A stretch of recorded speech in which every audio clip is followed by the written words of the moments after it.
2025년 11월 24일, 정말이지 한국 주식시장 역사상 가장 혼란스러웠지만 또 그만큼 중요했던 하루였는데요. 오늘 이날의 시장을 속속들이 파헤쳐 보겠습니다. 2025년 11월 24일에 한국 증시를 한마디로 표현하면 딱 이랬습니다. 코스피 지수 자체는 역사적 고점 근처에서 움직이고 있었지만 그 물밑은요, 절대 잔잔하지 않았다는 거죠. 이날 코스피가 하루 동안 움직인 폭이 무려 78포인트에 달했습니다. 이건 그냥 사고판의 힘겨루기 수준을 넘어선 거죠. 시장 참여자들이 얼마나 극심한 불안감 속에서 갈피를 못 잡고 있었는지를 보여주는 숫자입니다. 자, 그럼 도대체 이 거친 파도는 어디서부터 시작된 걸까요? 그 근원을 지금부터 하나씩 따라가 보겠습니다. 시장을 뒤흔든 첫 번째 범인, 바로 우리 내부가 아니라 외부에서 찾아야 합니다. 한국 시장을 강하게 짓눌렀던 거시 경제, 그러니까 글로벌 경제 요인들이 있었어요. 이날 한국 시장은 마치 양쪽에서 협공을 당하는 형국이었습니다. 한쪽에선 일본발 악재가, 다른 한쪽에선 미국발 찬바람이 동시에 불어닥쳤죠. 이게 참 흥미로운 지점인데 일본의 정치 상황이 곧바로 금융시장에 충격을 준 겁니다. 새로 취임한 다카이치 총리가 엄청난 규모의 경기 부양책을 예고했거든요. 시장에서는 이걸 보고 중앙은행이 헬리콥터에서 돈을 뿌리는 것처럼 돈을 마구 찍어내겠구나 하는 공포감이 확산된 거죠. 엔화 가치는 속절없이 떨어지고 일본의 국가 부도 위험까지 얘기가 나오면서 글로벌 자금시장 전체가 흔들리기 시작했습니다. 여기서 엔 캐리 트레이드라는 개념을 꼭 짚고 넘어가야 하는데요. 아주 간단히 말하면 이겁니다. 이자가 싼 엔화를 빌려서 한국처럼 수익률이 더 높은 나라의 주식에 투자했던 글로벌 자금들이 일본이 불안해지니까 아이고 안 되겠다 하면서 투자했던 돈을 급하게 빼서 엔화로 다시 바꿔 돌아가는 현상이에요. 이게 바로 이날 외국인들이 우리 주식을 대거 팔아치운 아주 중요한 배경이었습니다. 한편 미국에서는요, 연준이 시장에 대고 거의 소리치다시피 경고를 날렸습니다. 지금 자산 가격이 너무 비싸다, 거품이다, 이렇게요. 그동안 AI 붐을 이끌던 엔비디아의 엄청난 실적 발표 효과도 딱 하루 만에 사라져 버렸죠. 뜨거웠던 시장의 분위기가 하룻밤 사이에 아주 차갑게 식어버린 겁니다. 이제 기대감보다는 일단 팔고 보자는 심리가 시장을 지배하기 시작한 거죠. 자, 이제 시선을 해외에서 국내로 돌려볼까요? 이날 시장의 모든 블랙홀처럼 모든 관심과 거래 대금을 빨아들였던 단 하나의 사건, 바로 삼성바이오로직스의 분할 재상장이었습니다. 삼성이 멀쩡한 회사를 왜 쪼갰을까요? 바로 이 이해상충이라는 문제 때문이었습니다. 자, 한번 생각해 보세요. 여러분이 글로벌 제약사 사장인데 신약 생산을 맡길 공장을 찾고 있어요. 근데 한 공장은 약을 개발하는 자회사를 두고 있네요. 그럼 내 약의 비밀 레시피를 경쟁자가 될 수도 있는 회사에 맡기는 셈이잖아요. 당연히 껄끄럽겠죠. 이게 바로 삼성이 처한 딜레마였습니다. 그래서 삼성은 아주 명쾌한 해결책을 내놨습니다. 첫째, 기존의 복잡한 구조에서 둘째, 문제가 됐던 이 이해상충의 고리를 끊어내고 셋째, 각각 위탁 생산과 신약 개발이라는 한 우물만 파는 두 개 전문 회사로 재탄생시킨 겁니다. 이게 바로 이번 분할의 핵심 전략이었어요. 그 결과는 어땠을까요? 정말 놀라웠습니다.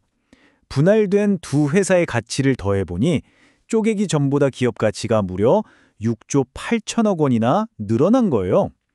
이건 시장이 삼성의 이번 결정에 아주 잘했다고 도장을 찍어준 거나 마찬가지입니다. 하지만 두 회사의 상장 첫날 표정은 극명하게 엇갈렸습니다. 위탁 생산을 전문으로 하는 존속회사 삼성바이오로직스는 잘 버텨냈지만 연구개발을 맡은 신설회사 삼성 에피스홀딩스는 무려 28%나 폭락하면서 정말 혹독한 신고식을 치러야만 했습니다. 아니, 시장은 왜 이렇게 삼성바이오로직스에 열광한 걸까요? 바로 이 전문가의 분석에 답이 있습니다. 앞으로 2026년부터 거대한 의약품 시장이 열리는데 이번 분할로 군살을 쫙 뺀 삼성바이오로직스가 그 시장의 가장 강력한 승자가 될 거라는 기대감, 그게 주가에 그대로 반영된 거죠. 자, 그럼 이 거대한 글로벌 이슈와 삼성발 이슈가 시장 전반에는 어떤 영향을 미쳤을까요? 그 파장을 한번 살펴보겠습니다. 이날 수급 상황을 보면요, 이건 그야말로 전쟁터였습니다. 외국인과 개인이 합쳐서 무려 8,700억 원이 넘는 주식을 시장에 쏟아냈고요.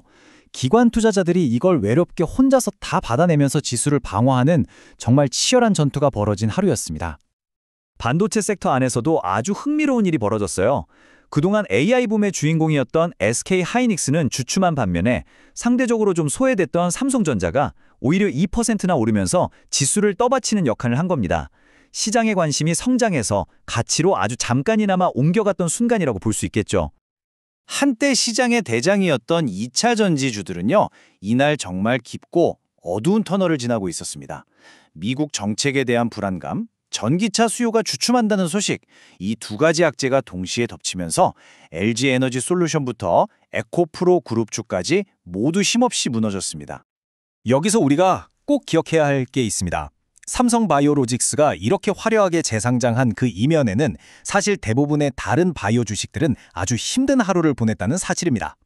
그 대표적인 사례가 바로 펩트론입니다. 한때 비만 치료제라는 테마 하나로 하늘 높은 줄 모르고 치솟았던 주식인데 이날 하루에만 15% 넘게 폭락했어요. 이건 정말 실적 같은 펀더멘털이 받쳐주지 않는 테마주가 시장이 불안해질 때 얼마나 위험한지를 보여주는 뼈아픈 교훈이었습니다. 자, 이렇게 정신없었던 하루를 쭉 정리해봤는데요. 그렇다면 이제 우리는 앞으로 시장을 보면서 어떤 점들을 눈여겨봐야 할까요? 당장 시장의 방향을 가늠하기 위해서 딱 3가지만 체크하시면 됩니다. 첫째, 밤사이에 발표될 미국 경제지표. 둘째, 외국인들의 매도세가 이날 하루로 끝날지 아니면 계속 이어질지. 그리고 마지막으로 첫날 폭락했던 삼성 에피스홀딩스의 주가가 과연 진정될 수 있을지. 이 3가지가 앞으로 시장의 방향키를 쥐고 있다고 해도 과언이 아닙니다. 오늘 분석의 핵심 딱 3가지로 정리해드릴게요.